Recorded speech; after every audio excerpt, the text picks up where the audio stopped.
Hi players, bonjour from Paris, my name is Asaf and welcome to my channel Easy Board Games. Today we're going to have a review for Tsukuyumi Full Moon Down that was designed by Felix Murdycat and was published by King Racoon and Grey Fox Games. So let's quickly have an overview of the game and then dive right into the review itself. In Tsukuyumi Full Moon Down, each player is going to play an asymmetrical faction and you would try to take control over as many territories as possible, including of course the moon territory that we have right over here. Each game of Tsukuyumi is going to consist between 4 and 5 rounds, depends on how long would you like your game or how comfortable you are with it, and each round is going to have a few phases. The first step of the game is to choose which action card you would like to use in the round that is going to come. So at the beginning of the game, each player is going to receive 6 of these action cards. From those, they're going to choose one and then pass the rest of the 5 to the player on their left. So we have some sort of drafting over here. And then in the next round, you're going to receive 5 cards from the player who was on your right, going to choose one of them to play and move the rest of the cards to your left, and so on. After that, all the players are going to do, according to the turn order, the white phase. The white phase is basically on the back of each action card. You're going to choose up to 2 different actions to perform. That can be drawing maybe an event card and resolve them, to produce units, to move on the map, and even to attack. After all the players have performed this step, we're going to move to the blue phase, then the green, then the red. So already, as you understood, we're going to choose the actions that are written on the card itself, each time according to which phase we are on. And all the players are going to take the actions from their personal card. After all the players have finished doing the red action, we're going to have some sort of end of round scoring where you're going to score for the center of the moon if you're controlling it. That is going to be worth 1 victory point, or if you have accomplished one of the missions either over here on the cards or your faction mission that you have over here on your player board. At the end, after the 4 or 5 rounds, depends on you, after you have finished and the game is over, you're going to score 1 victory point for every tile that you're controlling. And of course, you're going to have special tiles sometimes, like the one that we have over here, that is worth 2 victory points. Now, on top of the different factions that we can see right now, the blue, yellow, and green, we also have the Oni faction, which is kind of a neutral faction that is being controlled by the different players. Some of the actions will allow us to actually add more units over here to this faction, wherever you would like, if this is an Oni tile, like the one that we have over here with the moon, or basically any tile that you can see with this symbol. Other actions that we'll be able to do with the Oni is actually attack with them a different action. So for example, the blue player will be able to take this miniature, this unit of the Oni faction, and attack over here the yellow faction. And that is basically really in a nutshell how Tsukuyumi works. Of course, there are many things that I haven't talked about yet, but this is why we're going to have this review. So let's start with the first thing that I would like to talk about, like any other of my reviews, and that is the setup and the ease of learning the game. So setup in Tsukuyumi, of course, like any other game, can be in the first time a little bit confusing or a little bit not comfortable. It seems long, but I think that depends really on how well you know this game. But basically, what you're going to do, the longest, I think, step in the setup is just going to shuffle some tiles, deciding which tiles you would like to play in this game, or maybe you're going to choose one of the scenarios that you have in the rulebook in one of the last pages and set up the tiles themselves. Again, there's a very cool thing over here that you can either choose something that is pre-made or you can just design your own map. It depends on the player count, of course. They're going to have some recommendations over there and so on. I think that the most complicated part over here is understanding that when you're setting up the map, because you're going to have some parts on the tiles that are not allowing you to move from one place to another, or because the tiles are going to be shuffled, then sometimes one side of the board is going to be a little bit better than the other side, and you really need to understand how to balance it. But this is something that will probably come in the second or a little bit more of a later game. Regarding the ease of play and how easy it is to understand the rulebook, I think that the rulebook that was provided with this box was totally okay. Of course, you always have some questions, but I'll be honest with you guys. First of all, the Discord, the community in Discord for this game, super helpful. Even the team itself, Felix, the designer, Andre Winter that is working there, they're all the time willing to answer questions. And also they have a Facebook group. So really, if you have a question, it's super easy to understand. I think that I just needed some clarification on edge cases, but all in all, the game is very straightforward, easy to understand, the game flow. And I think that while you're playing phase by phase, you're like understanding more and more things and how does everything works. So there were some complaints about the rulebook. I know that in their, and I haven't checked it yet, but I know that in their next printing, this Kickstarter that is actually starting today or yesterday, depends on when I'm going to release the video. They changed a few things. They added and made things more clear. I have no idea. I didn't check it yet, but I think that if I was able to understand the rulebook as is, then if they did some upgrades to it, it's supposed to be better, I guess, and I hope at least. Moving on to the next part of this review, and that is combat. How does it go exactly? So I'm super happy to tell you that combat over here is deterministic. There's no rolling dice over here or something like that. Basically, what happens is that each unit has their own strength and hit points and so on, and that is something that is written on different cards that you're going to receive according to which factions are going to be in that specific game. So over here we have the Nomads, the blue faction, the Dark Seeders, the yellow, and we have also the Warlords, that is the green faction. So that means that if I'm playing the Warlords, I'm going to receive the three other sheets that are stating all the stats of the different factions. So everything again is written over here. You can pre-plan your combat. What are you going to do? Which area you're going to attack? And again, everything is already written. Now, when you're going to attack, you're going to choose one of 4 combat cards that you have, sometimes more, sometimes less, depends on the faction that you're playing.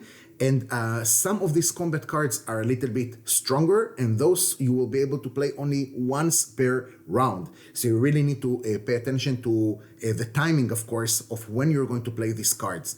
Now, there's an interesting twist over here, because on each card, you're going to have the effect that is affecting you, the combat itself. Either you're going to use a card for conquest, or you're going to do it actually for doing some damage. Sometimes it's going to be both. But the thing is that after you have chosen the card, the enemy that you just attacked is going to choose one of the counterattacks that is stated on that specific card. So as the attacker, you'll be already able to understand, or at least to guess, to estimate what is the counterattack that the enemy is going to choose from your card. Now, if you're attacking the Oni, okay, the neutral faction, then just like I've said before, the player that is going to choose the counterattack for them is going to be the player that is last on the turn track. So that is, again, really kind of a cool balancing mechanism, something that I truly liked in this game. So again, combat is deterministic over here. It can create situations when people like, hold on, 40 plus 60 plus 10 plus you're going to have some tokens, but it's much easier than it sounds. And after a combat or two, you're already going to do it a little bit quicker, and it becomes easier. Okay, so don't let the first impressions of combat affect your decision to get this game or not. So that was regarding combat. Downtime. So I think that the second game that we had with 5 players, I think we managed to narrow it down to about 40-45 minutes per player. It was at 5 players. So I think that for this relatively massive area control game, that is something that is acceptable. I think 40-45 minutes per player. We played the 5 rounds, so it took us about, I want to say 4 hours, something like that. But the experience that you're getting here is quite good.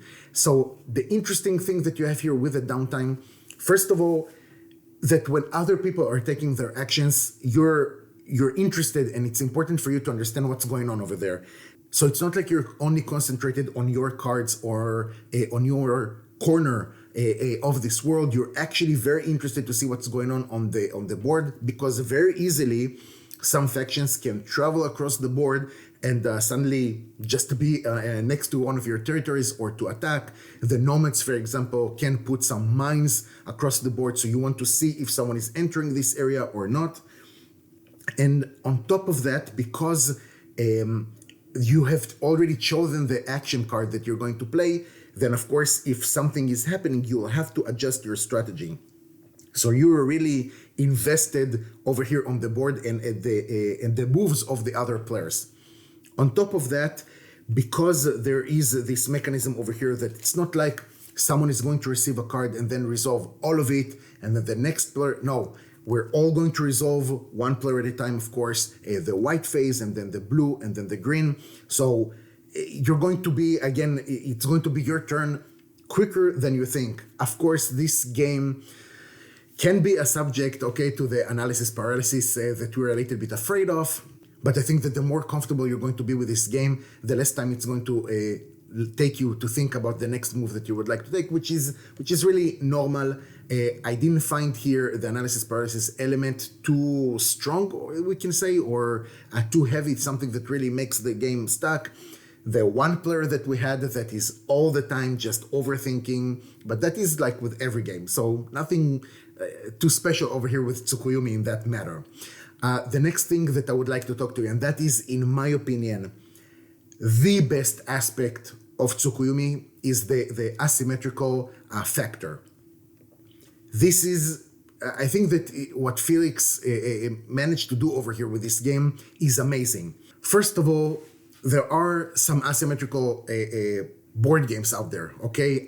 What I like to compare this game for is, for example, Root, okay? Hear me out.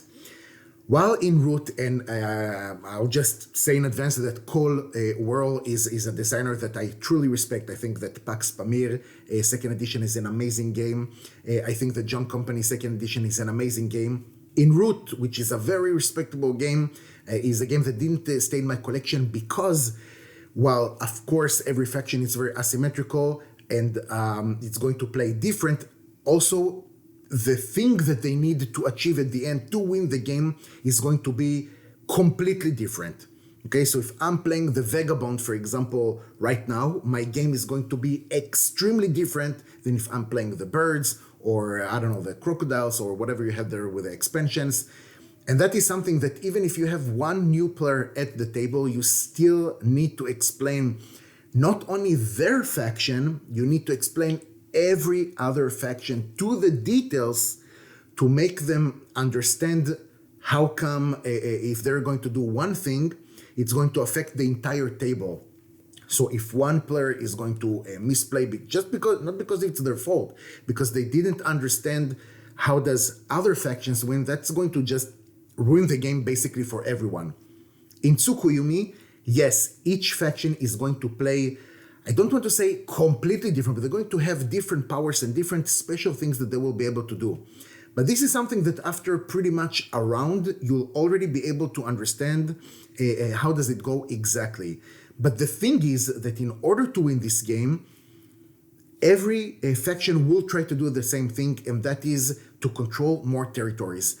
Yes, you will be able to receive victory points if you're going to complete your faction mission or the missions that you have over here on the cards that are open information for everyone.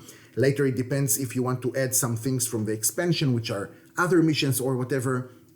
But basically, this game is about controlling territories, right? Area control game. So I'm not bringing something new here to the table. So even if someone is over here is a new player, okay, and they're joining to the table of an already experienced group or whatever, you need to explain to them their faction. They will be able, of course, to read everything on the faction sheet that they have over here on both sides. But after that, it's like, okay, they will understand that this faction is going to play like this, the other faction, is going to play a little bit differently, and so on. And I'll give you a really quick example. In the last time I played this game, I played with Nomads, and another player played with a Whale faction. I don't remember their name exactly. It's one of the expansions. And I did a move. I didn't know exactly what they're supposed to do, or not what they're supposed to do, what is their special power. And I found myself that their basically I concentrated a lot of units in one tile, and they just pushed me to a radioactive tile, which means that at the end of the round, if I'm still there, all my units are dead. So when that happens, and everyone on the table were like looking at me a little bit like, oh my god, I think he's going to break down right now. And I'm like, okay, Asaf, be strong, don't break anything, everything is okay. And that actually made me play more to the powers, that specific powers of the nomads that are very agile, and they can really move across the board very quickly. Their unit, the dog, can move two areas. If they're starting with, I think, the leader or another, they will be able to move even one more. And that made me very quickly take more control on other areas, even though I lost all of my units, or most of them, 95% of them. Still, I was able to be a threat on the board and continue the game, which is something that, you know, in other games, sometimes there is this one critical move that you're like, okay, that's it. I don't have any chance of winning this game. And still, I managed to enjoy the rest of the game. This would say that I didn't win, but there were moments that they were like, oh, we need to see what's going on over here. Otherwise, Asaf is going to win. So it was super interesting to understand that even though I didn't know the special power that player factions had, and I lost to it, still you understand that in order to win, you're going to need to control territories. So that is something that is mutual for everyone. And this is why, even though this game is highly asymmetrical, I cannot enhance this aspect enough. Very asymmetrical, different missions that you're going to have, different creatures, different, everything is different. Still, the goal is going to be mutual for everyone, and that is to control as many territories as possible at the end of the game. Moving on to the next thing, that is replayability. I hope that at this time of the review, you already understand that replayability here is not an issue. This game is an ever-changing board game. Each game is going to be completely different than the one that you had in the previous time.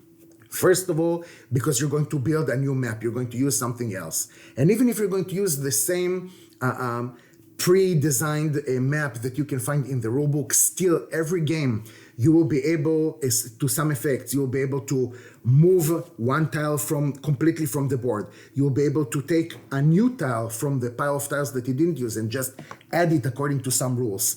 This Dark Seed faction, for example, while other players are going to put their home tile at the edges of the map, what they can do is just take their home tile and just replace any other tile that they have, as long as it's not the moon tile, which is something amazing. It's something that you don't expect. All over the sudden, in the beginning of the game, oh, okay, I decide to come over here. And you'll be like, oh, well, that changes completely the strategy that I have, which is very refreshing. It's interesting. And again, this game is going to be an ever-changing experience. So the replayability in these terms I think it's endless. Not to mention that you have here, I want to say, 7 or 9 factions. I don't even remember, not including again the expansion that is good, like the new Kickstarter with the expansion, reprint, whatever that is going to that is already on Kickstarter. It's enough for you to just change the faction, and already your game is going to be completely different. So I'm not here to tell you that you're going to need to have 20 factions over here with your game. I think that even if you're getting only the basic game, you're going to have a lot of replayability. But in any case, this is something that you should keep in mind, okay? No game is going to be the same as the last one. And on top of that, I'm going to tell you that you'll be able to add small different things, like more missions, different missions, more aspect to this game. Like you're going to have the normal events that you have over here with these cards, but if you want, you can add the epic event, which is again something that is different between the basic game and this one. It's going to affect the small things that are just going to affect every game in its way. So replayability over there's top notch. There is no problem with that. Moving on to the next thing, that is the components. Is it game actually worth its price?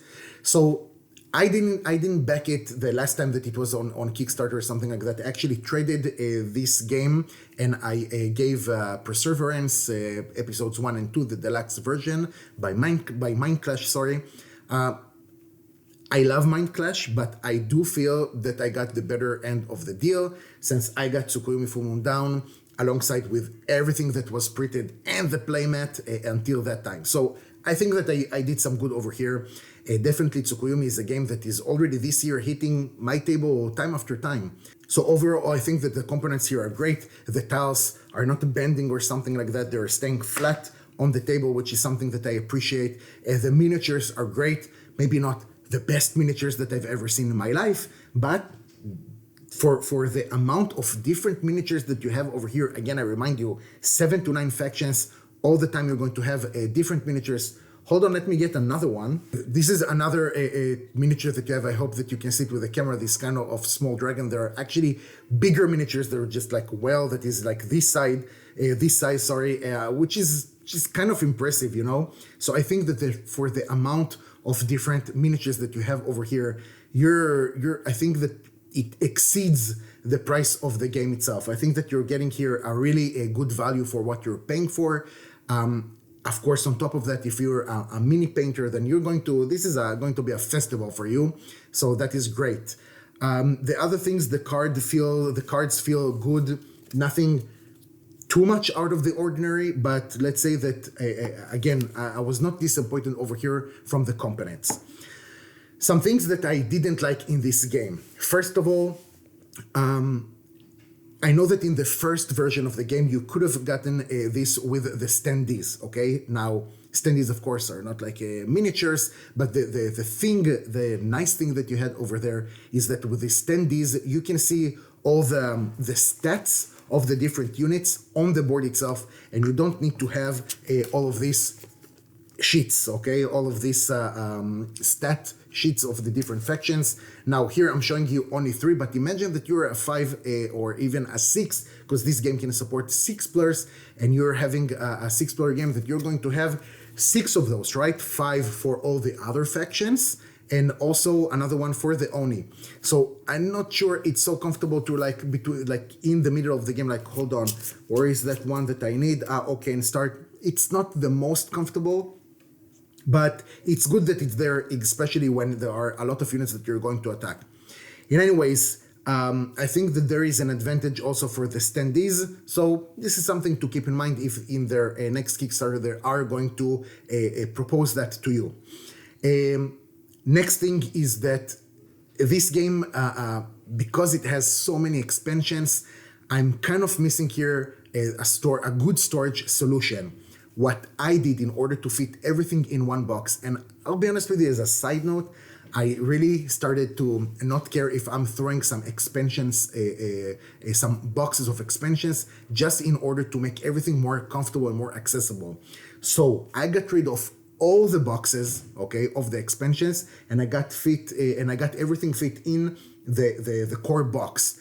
Of course, I needed to throw away all the inserts. So that means that if you're painting miniatures, this is not a good solution for you, since we all know that if the miniatures are going to be all cramped in the box like this, it's going to affect the paint, it's going to peel it. So it's not recommended. Since I decided to begin with not to paint these miniatures just because it's too much work, too much time, then it's better just for all the miniatures to be together in a bag. But that means that I got everything, all the expansions in the core box.